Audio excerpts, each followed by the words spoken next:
Gold, trusted gold buyers. మీరు తాకట్టు పెట్టిన బంగారాన్ని విడిపించి ఈ రోజు ఉన్న మార్కెట్ ధరకు కొనబడును.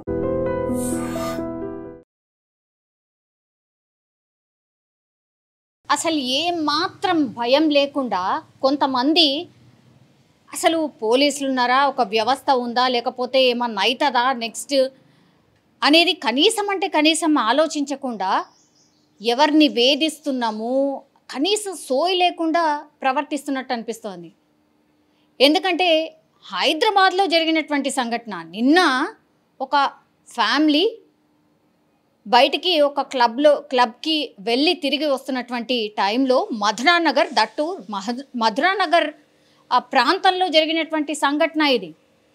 ఫ్యామిలీ మెంబర్స్ అందరూ కూడా వీళ్ళు ఒక క్లబ్కి వెళ్ళి, అది బేగంపేట్ క్లబ్, దానికి వెళ్ళి రాత్రి 11:40 తిరిగి ఇంటికి వస్తున్నారు. వీళ్ళంతా కూడా ఆంధ్రప్రదేశ్ ఒంగోలుకి సంబంధించిన మహిళ, 29 సంవత్సరాలు, ఆమెకి ఆల్రెడీ మ్యారేజ్ అయింది. సో ఆ మహిళ భర్త అట్లాగే మరిది అండ్ ఆడపడుచుతో కలిసి ఇంటికి వెళ్తుందంటే క్లబ్కి వెళ్ళి ఇంటికి వెళ్తున్నారు. ఆ టైంలో ఒక ముగ్గురు యువకులు ఎక్కడ అంటే ఆ ఎస్ఆర్ నగర్కి సంబంధించిన మెట్రో ఉంటుంది కదా, ఆ మెట్రో స్టేషన్ దగ్గర వీళ్ళని వేధించడం స్టార్ట్ చేశారు. అంటే బండి ఆపి అసభ్యంగా ప్రవర్తించడమే కాకుండా వాళ్ళ చేతిలో ఉన్నటువంటి బీర్సీస, అంటే మద్యం మత్తులో ఈ ముగ్గురు యువకులు కూడా ఒక ఫ్యామిలీని నడి రోడ్డు మీద వేధించారు అనంటే ఏడికిపోతున్నాం. అసలు ఏంది వ్యవస్థ, అసలు ఏమవుతుంది అర్థం కాని సిచ్యువేషన్లో ఉన్నాం. పల్లెటూరో లేకపోతే మారుమూల నిర్మానుష్య ప్రాంతమో అంటే కాదు. 11:40 అంటే సిటీలో ఈ మధ్యకాలంలో అసలు ఎంత ట్రాఫిక్ ఉంటుంది. 11:40 అంటే నైట్ షిఫ్ట్ అయిన వాళ్ళు ఇంటికి వెళ్తూ ఉంటారు. చాలా అవసరాల కోసం రాత్రిపూట కూడా వెళ్ళే వాళ్ళు చాలామంది ఉంటారు. అట్లాంటి ప్లేస్ నడి రోడ్డు మీద ఇట్లా ఫ్యామిలీని వేధించారు ముగ్గురు యువకులు. అది బీర్ సీసాలని పట్టుకొని వాళ్ళని బెదిరించడం స్టార్ట్ చేశారు. బెదిరించడం అంటే ఎట్లా అసభ్యంగా, ఎంత చండాలంగా అంటే అసలు వాళ్ళు మనుషుల కిందకే రారన్నమాట. బీర్ సీసాను చూపెడుతూ బెదిరింపులకు దిగడమే కాకుండా ఏమంటారు, నన్నే నీ భర్త అనుకో, నీ నంబర్ ఇవ్వు అని వేధింపులకు గురి చేసిండ్రు. అంటే ఎంత భయం లేదు వీళ్ళకి. వీళ్ళ పేర్లు వచ్చేసి ఇప్పుడు ప్రస్తుతం అయితే పోలీసులు వాళ్ళ అదుపులోనే ఉన్నారు. పంజాగుట్టకు సంబంధించిన పోలీస్ స్టేషన్లో వాళ్ళని అయితే అదుపులోకి తీసుకున్నారు. సంపత్ 28 సంవత్సరాలు, సందీప్ 28 సంవత్సరాలు, కూకట్పల్లికి చెందిన ఉమేష్. వీళ్ళిద్దరికి కూడా సేమ్ ఏజ్, అంటే వీళ్ళందరూ ఫ్రెండ్స్ అన్నట్టు. బలాదూరుగా బీర్లు కొట్టుకుంటా తాక్కుంటా రోడ్ల మీద తిరిగే బ్యాచ్ ఇది. వీళ్ళు ఒక ఫ్యామిలీ ఇంటికి పోతుంటే వాళ్ళని అడ్డగించడమే కాకుండా ఇట్లా ప్రవర్తించడం, వాళ్ళని తప్పించుకొని ఎట్లాగొట్లా వాళ్ళని ఇంటి దగ్గర డ్రాప్ చేసిండ్రు. ఎవరు, వీళ్ళ మరిది అట్లాగే ఆడపడుచుని డ్రాప్ చేసి మళ్ళీ బ్యాక్ వస్తుంటే మళ్ళా ఆటకాయించి వీళ్ళిద్దరు దంపతుల్ని మళ్ళా వేధింపులకు గురి చేస్తే ఇక బీర్ సీసాతోని దాడి చేయడమే ఒకటే ఉండే, త్రుటిలో తప్పించుకున్నారనుకోవచ్చు. వాళ్ళ నుంచి ఎస్కేప్ అయి 100కి డయల్ చేశారు.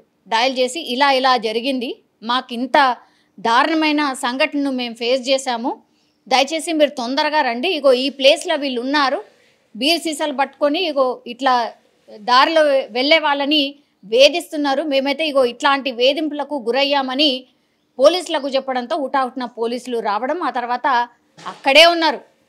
ఈ బ్యాచ్ ఇంకా కూడా అక్కడి నుంచి పోలే. అంటే ఇంకెవరు వస్తారా, ఇంకెవరిని వేధించుదామా అని. ఎంత భయం లేదు.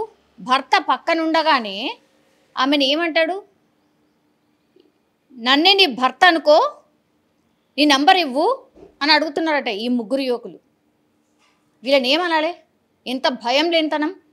సో వీళ్ళనైతే పోలీసులు అదుపులోకి తీసుకున్నారు. ఒకటి, ఇట్లాంటి వాళ్ళని కఠినంగా శిక్షించడమే కాదు, అసలు మహిళల రక్షణకు సంబంధించి పూర్తి స్థాయిలో మేము షీ టీమ్స్ ఏర్పాటు చేసినాం, పూర్తిగా ఒక భరోసా ఇస్తున్నామని ఇంత పెద్ద ఎత్తున అవగాహన కలిగించి ప్రచారం చేస్తే చాలా కేసెస్లో పట్టుబడిన తర్వాత వాళ్ళకి ఎట్లాంటి పనిష్మెంట్లు ఇస్తున్నాము అని చూయించిన తర్వాత కూడా ఇంకా ఇట్లాంటి బలాదూర్ బ్యాచ్ ఇట్లా రోడ్ల మీద తిరుగుతున్నారంటే ఏమనుకోవాలి.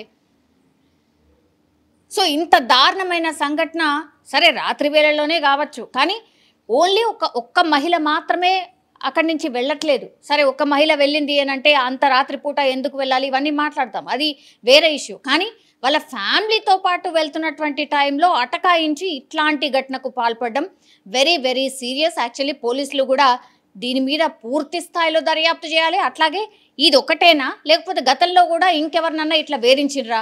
చాలామంది న్యూసెన్స్ ఎందుకు, మనకెందుకులే, సరే ఇప్పుడు ఈడికెళ్ళి పోయినాం కదా వేరే చోటుకెళ్ళి పోదాంలే అని చాలామంది వెళ్ళిపోతూ ఉంటారు. కనీసం అంటే కనీసం ఇన్ఫర్మేషన్ కూడా ఉండదు. కానీ వీళ్ళు ఇట్లా ఎట్లా అవుతుంది అనుకున్నారు కాబట్టి పోలీసులకు ఇన్ఫర్మేషన్ ఇవ్వడం, ఆ తర్వాత ఈ ముగ్గురిని కూడా తీసుకుపోయి పోలీస్ స్టేషన్లో కూర్చోబెట్టారు.